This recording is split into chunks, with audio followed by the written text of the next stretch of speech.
आरिफ वकार साहब, मैं value university की जानिब से आपका बेहद शुक्रगुजार हूँ। आपने हमें वक्त दिया और इस गुफ्तगू के लिए जो मैं समझता हूँ कि बहुत अहम है। बहुत नवाजिश आपकी कि आपने मुझे मौका दिया। फरमाइए, ये मेरी खुशकिस्मती है कि मैं आपके साथ गुफ्तगू कर सकूं और हमारे दोस्त हमारे ख्यालात से आगाह हो सकें।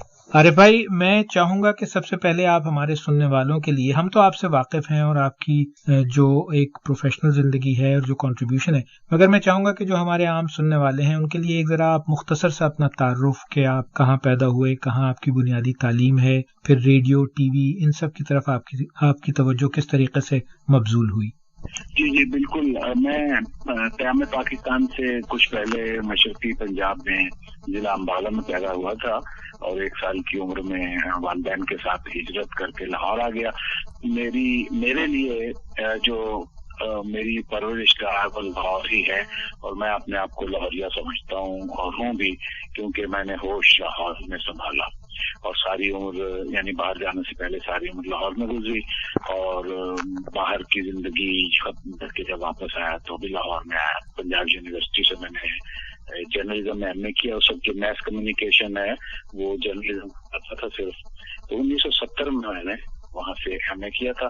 उसके बाद मैं रेडियो में आ गया बतौर प्रोड्यूसर। रेडियो पाकिस्तान मैंने ज्वाइन कर लिया और वहाँ कोई 1.5-2 साल काम करने के बाद मैं पाकिस्तान टेलीविजन से मुंसलिक हो गया, जहाँ मेरा ताल्लुक कई बरसों तक कायम रहा, कोई 10 बरस तक, और उसमें से 7 बरस ऐसे थे जिसमें मैंने सिर्फ ड्रामा प्रोड्यूस किया।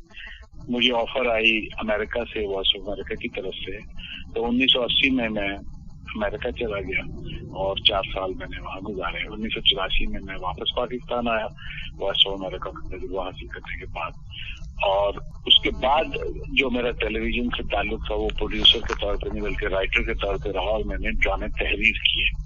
इसी दौरान में मुझे बीबीसी से ऑफर आ गई लंदन से और 1989 में मैं लंदन चला गया और मैंने बीबीसी ज्वाइन कर लिया और वहाँ मैं रिटायरमेंट तक, यानी 2 साल पहले तक मैं बीबीसी लंदन के साथ बतौर प्रोड्यूसर मुंसलिक रहा। इस वक्त भी मैं बीबीसी के साथ मुंसलिक हूँ, लेकिन रिटायरमेंट के बाद मैं एक स्पेशल कॉन्ट्रैक्ट पर काम कर रहा हूँ। दिलचस्प बात यह है कि जब मैं तालिब इल्म था तो 69 का जमाना था जब अयूब खान के खिलाफ हंगामे हो रहे थे और यूनिवर्सिटीज बंद हो गई थी और बहुत अरसे तक कहीं बेकार तो नहीं बैठना था। तो मैं उन 5 महीनों में मैंने फिल्म इंडस्ट्री का भी मजा चखा और मैं असिस्टेंट प्रोड्यूसर के तौर पे फिल्म इंडस्ट्री से वाबस्ता हो गया। जाके ये बात समझ में आई कि ये पढ़े लिखे लोगों की जगह नहीं है। लेकिन उससे आपकी जिंदगी का तजर्बा बड़ा वसी हुआ होगा, आई एम श्योर, क्योंकि आपने जिंदगी के बहुत से ऐसे रुख देखे होंगे जो कि आम पढ़ा लिखा आदमी शायद उन तक नहीं पहुंचता है। जी हाँ, असल में मैं चूंकि एमए में था उस वक्त और सबसे ज्यादा पढ़ा लिखा आदमी था फिल्म इंडस्ट्री के उस माहौल में, तो मेरा डायरेक्टर था वो हर जगह मेरा तारुफ कराता था कि मेरा असिस्टेंट एमए पास है। करता था वो साथ। देखिए, जब आपने एमए पास किया होगा या आप एमए में होंगे तो जाहिर है कि जवान होंगे और उस जमाने में ज्यादातर नौजवानों की ख्वाहिश होती है कि वो अदाकार बने। तो आपने अदाकार बनने के बारे में नहीं सोचा? क्योंकि प्रोड्यूस करना और वो तो जरा संजीदा नौयत की चीजें, तो अदाकार आप क्यों नहीं बने? ये आपने बिल्कुल सही कहा। नौजवानों में सबसे, चूंकि शो बिजनेस में जो सामने की चीज जो दिखाई देती है, जो टेंजिबल फैक्टर उसका, वो तो अदाकारी है। तो ये ख्वाहिश यकीन थी हर नौजवान की तरह कि मैं अदाकार बनूं। तो फिल्मों में जाना तो चूंकि बहुत मुश्किल और कॉम्प्लिकेटेड मामला था, लेकिन टेलीविजन एक ऐसा इदारा था जिसमें जरा आसानी से हम जा सकते थे। तो रफ्त खावर जो नन्ना के नाम से मारूफ हुए, वो मुझे टेलीविजन में ले गए, वहाँ मेरा तारुफ कराया उसका कि ये नौजवान, मैं स्टूडेंट था तो ये नौजवान काम करना चाहता है, और मुझे छोटे छोटे रोल टेलीविजन में मिलने शुरू हो गए। तो एक दिन इसी तरह का एक छोटा सा रोल था, एक प्रिजन का, वो गार्ड है, प्रिजन गार्ड है, और हीरो जो है वहाँ प्रिजन में यानी डेथ सेल में अपनी आखिरी रात गुजारने के बाद अगली सुबह उसको फांसी होने वाली है। तो वो रात को अपनी फ्लैशबैक में सोच रहा है सारी कहानी। सुबह होती है तो वो प्रिजन गार्ड उसको लेके तो फांसी के तख्ते की तरफ चला जाता है। मेरा इतना रोल था कि उसको ले फांसी के तख्ते की तरफ जाना है।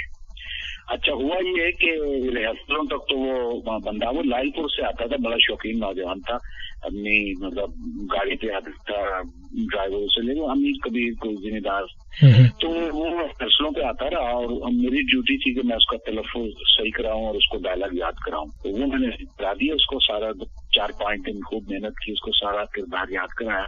तो उसका तलफ़्फ़ुज़ थोड़ा सा ईस्ट पंजाब की उसमें झलक थी, तो उसको सही उर्दू तलफ़्फ़ुज़ के साथ मशक कराई मुख्तलिफ लफ्जों की। जब सब कुछ तैयार हो गया और उस वक्त लाइव होता था ड्रामा से रिकॉर्ड, तो जब ड्रामा जिस लाइव जाना था उस दिन वो साहब तशरीफ ही नहीं लाए। पता चला कि उनके वालिद साहब जो बहुत बड़े जिम्मेदार हैं, उनको पता चल गया है कि ये लड़का तो खराब हो रहा, और उन्होंने पाबंदी लगा दी, उसको बिल्कुल घर में कैद कर दिया। अब यहाँ मुसीबत ये थी कि वो अनाउंस हो चुका था प्ले, और वो कोई सूरत नहीं थी कि उसको कैंसिल किया जाता, और प्ले लाइव होते थे। तो मैंने चूंकि उसके साथ बैठ के उसको सारा याद कराया, तो उसमें उस प्रोसेस में मुझे भी सारा ड्रामा याद हो गया था। तो खैर प्रोड्यूसर के सामने अब एक ही ऑप्शन थी कि वो ये रोल मुझे दे दे। तो अगरचे मैं तो बहुत छोटे छोटे रोल करता था, हीरो के काबिल नहीं था, लेकिन उसने रिस्क ले लिया। आपका गोल्डन मोमेंट आ गया गोया, अब इज्जत तुम्हारे हाथ में। तो खैर मैंने बड़ी मेहनत से वो रोल तैयार कर लिया, और मुझे आधे से ज्यादा तो याद हो चुका था, 8 घंटे बाकी थे उसमें, मैंने बाकी भी याद कर लिया। और जनाब ड्रामा शाम के वक्त वो ऑन एयर हो गया।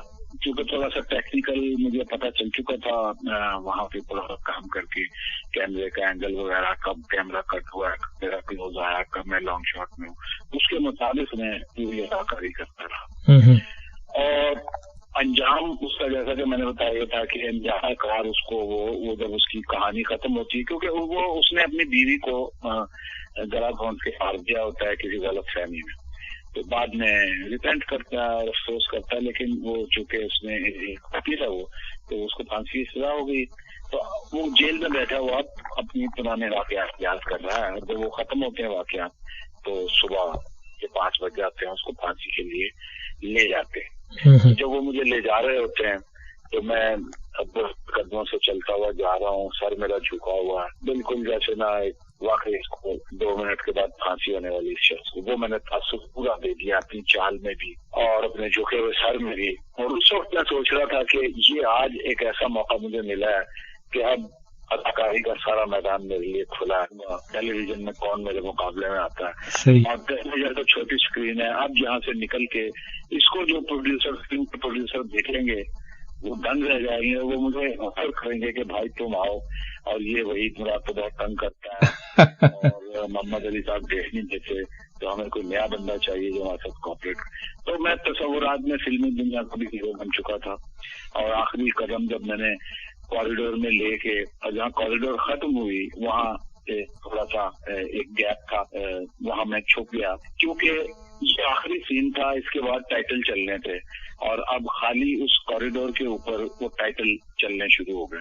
मैं कुछ देर खड़ा रहा और वो वक्त गुजर नहीं रहा था, मैं कह जल्दी से अब मैं मॉनिटर में मुझे नहीं नजर आ रहा था, वो टेलीविजन स्क्रीन मेरे सामने नहीं थी जिससे मैं देख सकता कि कितना गुजर चुका है, कितना रह गया है।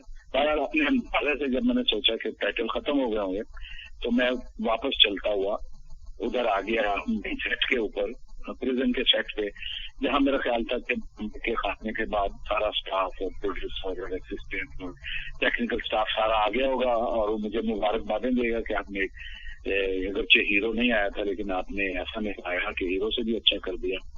तो मैं जब वापस पहुंचा, मैंने देखा वहाँ कोई भी नहीं है। तो अचानक मेरी वो मॉनिटर पड़ी, जो टेलीविजन सेट वहाँ अंदर पड़ा हुआ था, उस पर मैंने देखा कि ड्रामा तो अभी खत्म नहीं हुआ, अभी तो टाइटल चल रहे हैं, और टाइटल ऐसा चल रहे हैं कि वो जिसको फांसी हो चुकी है वो टहलता हुआ फिर वहां आ गया वॉकिंग अगेन। तो मुझे देखते मैं घबरा गया।